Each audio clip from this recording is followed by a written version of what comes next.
Reels वाली बहू। प्रज्ञा को रील्स बनाने का बड़ा ही क्रेज है और वो दिन भर रील्स बनाती रहती है। खाते पीते घूमते फिरते घर में कॉलेज में रील्स बनाने के कारण प्रज्ञा पूरे कॉलेज में हाईलाइटेड है।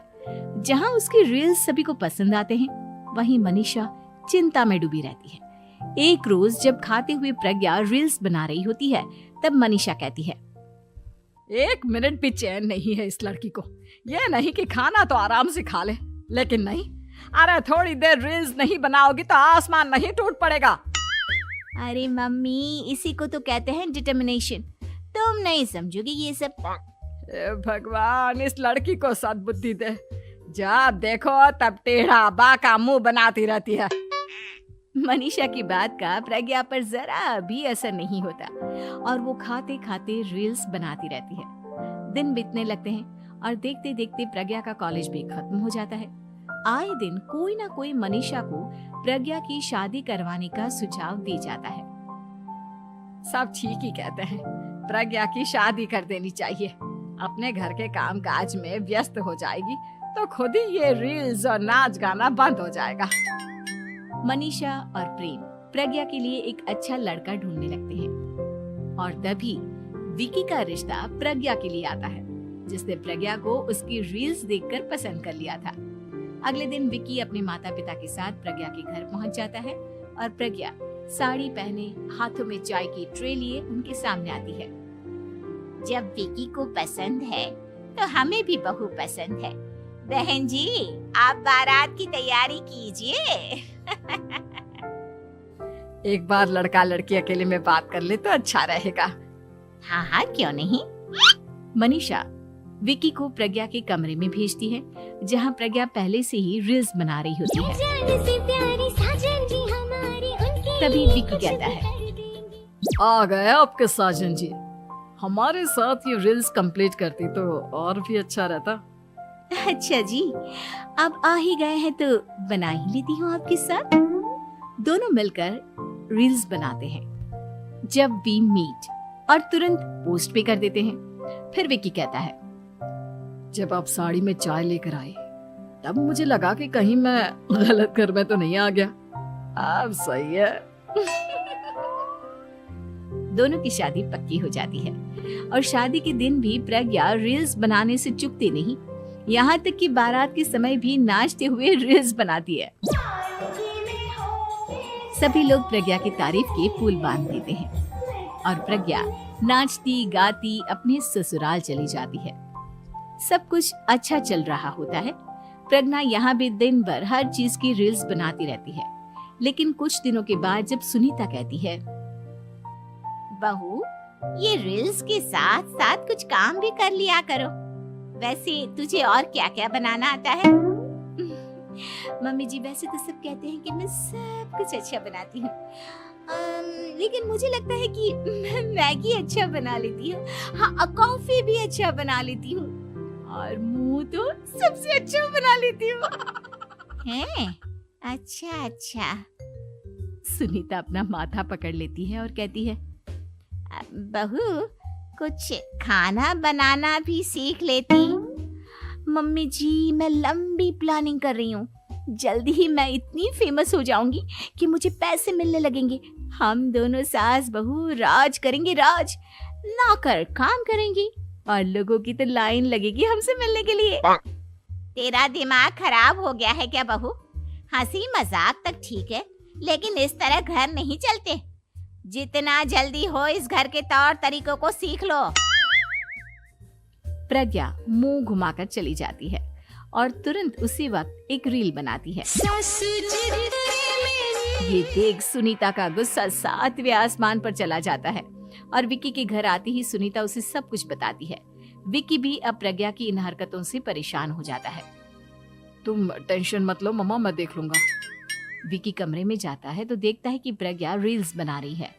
विकी बड़े ही प्यार से प्रज्ञा से कहता है, प्रज्ञा, इन सब के लिए मैं तुम्हें मना नहीं कर रहा हूँ, लेकिन फिर भी हर वक्त तो ये अच्छा नहीं लगता ना। समझने की कोशिश करो, मुझे भी तुम्हारा थोड़ा वक्त चाहिए। मैं जब ऑफिस से आता हूँ तो मुझे समय देने की जगह इसी में लगी रहती है। तुम ज्यादा ही सोच रहे हो। तुम भी मेरे साथ रील्स बनाओ ना, तुम्हें भी बहुत अच्छा लगेगा। तुम्हें इज्जत से कोई बात समझ में नहीं आती क्या? दिमाग खराब हो गया है तुम्हारा इस चकाचौंध से। अगर तुमने अपना रवैया नहीं बदला तो मैं तुमसे दूर चला जाऊंगा।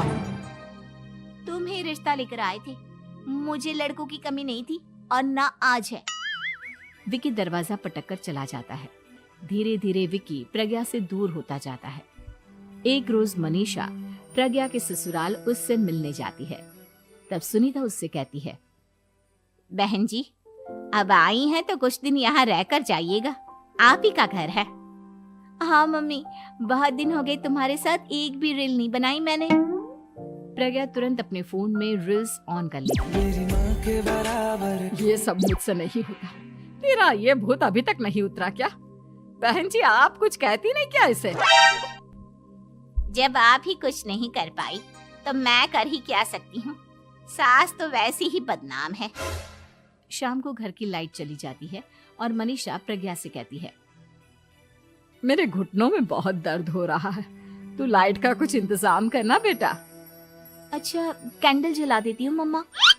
प्रज्ञा गाते हुए कैंडल जलाती है और खिड़की के पर्दे के पास रख देती है। मनीषा, जिसे बहुत दर्द हो रहा है, वो सो जाती है और प्रज्ञा हमेशा की तरह अपने रील्स में लग जाती है। उधर कैंडल की वजह से पर्दा आग पकड़ लेता है और मनीषा के कमरे में आग लग जाती है। बचाओ, कोई है, बचाओ। सभी भागते हैं और विकी कमरे की आग बुझाने में लग जाता है, लेकिन तब तक मनीषा आधी जल चुकी थी। मनीषा की हालत देख प्रज्ञा रोने लगती है। विकी मनीषा को तुरंत हॉस्पिटल ले जाता है और उसे एडमिट कराता है। विकी प्रज्ञा से कहता है, देख लिया ना, तुम्हारे इस नाच गाने की वजह से आज तुम्हारी माँ की जान जाते जाते रह गई। अब पता नहीं तुम और क्या चाहती हो। उधर डॉक्टर कहते हैं, इनकी हालत बहुत नाजुक है, आधे से ज्यादा जल चुकी है। प्रज्ञा रोती हुई मंदिर में जाती है और भगवान के आगे जाकर कहती है, भगवान, मेरी माँ को ठीक कर दो। मैं कसम खाती हूँ, हाथ से ये रील्स बनाना छोड़ दूंगी। बस मुझे मेरी माँ वापस मिल जाए। 2 दिन बीत जाते हैं और मनीषा खतरे से बाहर आ जाती है। पेशेंट अब ठीक है, आप लोग उनसे मिल सकते हो। सब कोई मनीषा से मिलता है और प्रज्ञा सबके सामने अपना फोन तोड़ देती है। मुझे माफ कर दो मम्मा, मैंने तुम लोगों की बातों को नजरअंदाज किया। बेटा, कोई भी चीज जरूरत से ज्यादा खराब है। मैंने तुम्हें रील्स बनाने से कभी मना नहीं किया, लेकिन हर वक्त एक ही चीज तो सही नहीं है। मैं समझ गई हूँ मम्मा, आई एम सॉरी। प्रज्ञा उस दिन से रील्स बनाना छोड़ देती है और पूरी तरह से अपने घर में लग जाती है। हॉरर कहानियां थी। अगली मौत किसकी? संजीव अपने दोस्तों राघव और प्रतीक के साथ बियर बार में बैठकर बियर पी रहा था। संजीव आज बहुत खुश लग रहा था। अरे यार, आज की पार्टी में तो मजा आ गया।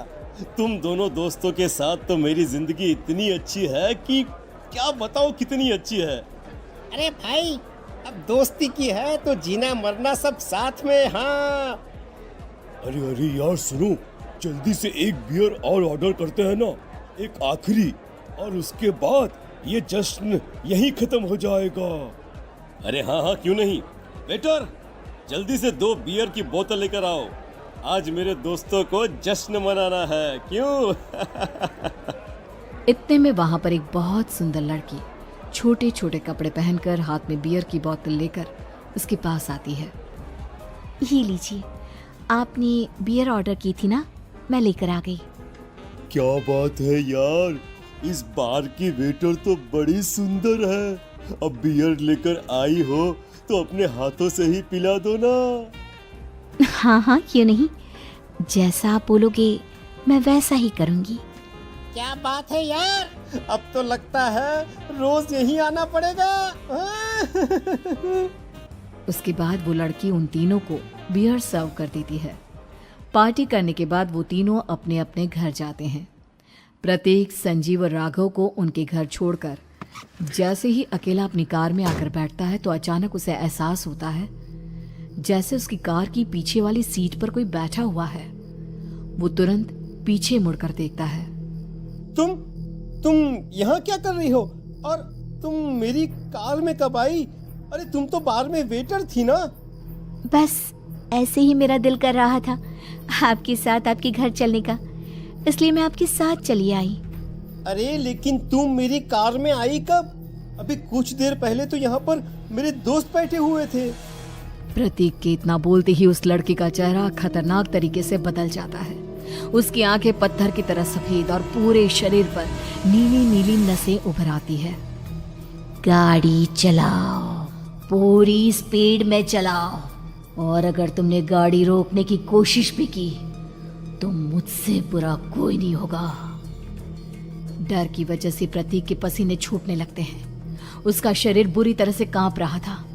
प्रतीक बिना कुछ सोचे समझे कार को फुल स्पीड से चलाना शुरू करता है। चलते चलते वो शहर से दूर एक पहाड़ी पर पहुंच जाता है और सामने अब सिर्फ पहाड़ी का किनारा दिख रहा है, जिसे देख प्रतीक घबराकर अचानक से कार को ब्रेक लगाता है।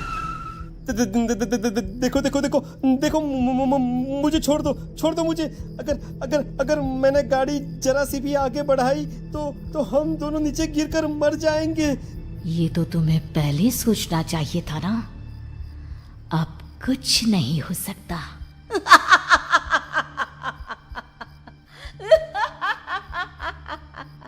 छोड़ दो मुझे। नहीं प्लीज मुझे छोड़ दो। प्लीज मुझे जाने दो। छोड़ दो मुझे। गाड़ी आगे बढ़ाओ। और तभी अचानक से बिना प्रतीक के स्टार्ट किए उनकी कार आगे बढ़ती है और गहरी खाई में गिर जाती है। उसके चीखने की आवाजें चारों तरफ सुनाई देती है।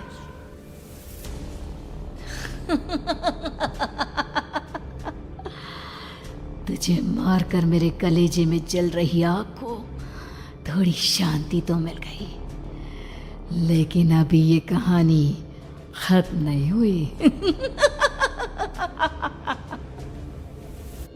और फिर अगले दिन राघव और संजीव को पता चलता है कि प्रतीक की पहाड़ी से नीचे गिरकर मौत हो गई। अरे कल रात की तो बात है यार, हम सब बैठकर पार्टी कर रहे थे, लेकिन मेरी एक बात समझ में नहीं आ रही। राघव शहर से इतना बाहर उस पहाड़ी पर इतनी रात को क्या करने गया था? अरे यार, वही सोचकर तो मैं भी परेशान हूँ। हम दोनों को छोड़ने के बाद तो वो सीधा अपने घर जाने वाला था, और वो आत्महत्या क्यों करेगा भाई? कल रात तक वो कितना खुश था, हमारे साथ सेलिब्रेट कर रहा था। हाँ, लेकिन पुलिस ने तो यही कहा है कि प्रतीक ने अपनी कार को जानबूझकर पहाड़ी से नीचे गिरा दिया और आत्महत्या कर ली। अरे यार संजीव, मेरी तो कुछ भी समझ में नहीं आ रहा है। चल ठीक है, अब मैं अपने घर जाता हूँ। Okay bye. राघव अपने घर में अकेला था। दोपहर का वक्त था। तभी दरवाजे की घंटी बजी। कौन है? अरे 1 मिनट रुको, अभी आता हूँ। राघव ने जैसे ही दरवाजा खोला उसने देखा कि सामने एक बहुत खूबसूरत लड़की खड़ी हुई है। कौन है आप और यहाँ किससे मिलने आई हैं? देखिए ना, बाहर बारिश शुरू हो गई थी, मेरी गाड़ी खराब हो गई है। आपका घर नजर आया तो सोचा कुछ हेल्प ले लेती हूँ। क्यों नहीं, आइए ना, आइए। मेरे कपड़े पूरे भीग चुके हैं, क्या आपके पास टॉवल मिलेगा प्लीज? राघव अपने बाथरूम से एक टॉवल लाकर उस लड़की को देता है। Thank you so much. अब मैं चलती हूँ। अरे इतनी क्या जल्दी है? आप चाहे तो बारिश रुकने तक यहाँ पर रुक सकती हैं। हाँ। लड़की ने पलटकर राघव की तरफ देखा। नहीं, मुझे जाना होगा, मेरा काम बाकी है। और वो वहां से चली गई। उस लड़की के जाने के बाद राघव अपने बाथरूम में नहाने के लिए गया और जैसे ही उसने बाथरूम में देखा तो उसका टॉवल वहीं पर लटका हुआ था। उसने टॉवल हाथ में लिया तो देखा कि उसका पूरा टॉवल खून के धब्बों से सना हुआ है। अरे ये क्या? ये टॉवल तो मैंने उस लड़की को दे दिया था। ये वापस मेरे बाथरूम में कैसे आ गया? और इस पर ये खून के धब्बे कहां से आ गए? राघव ने आईने में देखा तो उसकी गर्दन पर एक बड़ा सा चाकू का कट लगा हुआ था, जिससे खून बह रहा था। जिसे देख राघव के होश उड़ गए। हाँ, अरे ये क्या, मेरी गर्दन इतनी ज्यादा कटी हुई है और मुझे दर्द भी नहीं हो रहा है। ये क्या हो रहा है मेरे साथ? राघव घबराकर बाथरूम से बाहर आया और अपना मोबाइल उठाकर उसने संजीव को फोन लगाया। संजीव जल्दी से मेरे पास आ जाओ। मुझे लगता है कुछ बहुत बड़ी गड़बड़ है, जल्दी आ जाओ। उधर से आवाज आई, लेकिन वो आवाज संजीव की नहीं बल्कि एक लड़की की थी। कुछ अजीब नहीं हुआ है, बस तुम्हारी मौत तुमसे मिलने आई थी और तुम्हें मारकर चली गई। अब तुम इस दुनिया का हिस्सा नहीं हो राघव, इसलिए तुम्हें अपनी गर्दन के कटने का दर्द भी महसूस नहीं हो रहा। नहीं, ऐसा नहीं हो सकता, ऐसा नहीं हो सकता। कौन हो तुम? तुम्हारी मौत। अब संजीव के पास खबर पहुंचती है कि राघव ने अपने ही घर में चाकू से गर्दन काटकर आत्महत्या कर ली। ये सुनने के बाद संजीव के होश उड़ गए। वो पसीने से तरबतर हो गया और एक अनजाना डर अब उसके दिल को सताने लगा। संजीव के साथ ही उसका एक छोटा भाई राजीव भी रहा करता था। अपने भाई को इस तरह परेशान देखकर राजीव उसके पास आया। अरे भैया, क्या हुआ भैया? आप इतने घबराए हुए क्यों लग रहे हैं? प्रतीक और राघव की मौत, मेरा मतलब मेरी कुछ समझ में नहीं आ रहा भाई। अचानक से मेरे दोनों दोस्तों ने आत्महत्या क्यों कर ली? अरे वो तो मेरी भी समझ में नहीं आ रहा है भैया। हाँ, हो सकता है कि कोई परेशानी होगी और इसीलिए उन्होंने ऐसा किया होगा। हाँ, लेकिन दोनों की जिंदगी में एक साथ परेशानी और दोनों का इतनी खतरनाक तरीके से आत्महत्या करना, कहीं ऐसा तो नहीं मैं भी मर जाऊंगा? अरे आप ऐसी बातें क्यों कर रहे हैं भैया? वैसे ही मैं इतना परेशान हूँ। जब से अंजलि ने मेरा साथ छोड़ा है तब से सब कुछ बहुत अजीब सा हो गया है। रोज रात को डरावने सपने आते हैं। ऐसा लगता है जैसे अंजलि बार बार मेरे सपनों में आकर मुझे डराने की कोशिश करती है। अंजलि का नाम सुनते ही संजीव की आंखें फट गई और उसके गले में आवाज अटक गई। उसके चेहरे पर घबराहट साफ नजर आ रही थी। कौन थी वो लड़की जिसने प्रतीक और राघव को आत्महत्या की आड़ में मौत की घाट उतार दिया? और कौन थी अंजलि जो बार बार राजीव के सपनों में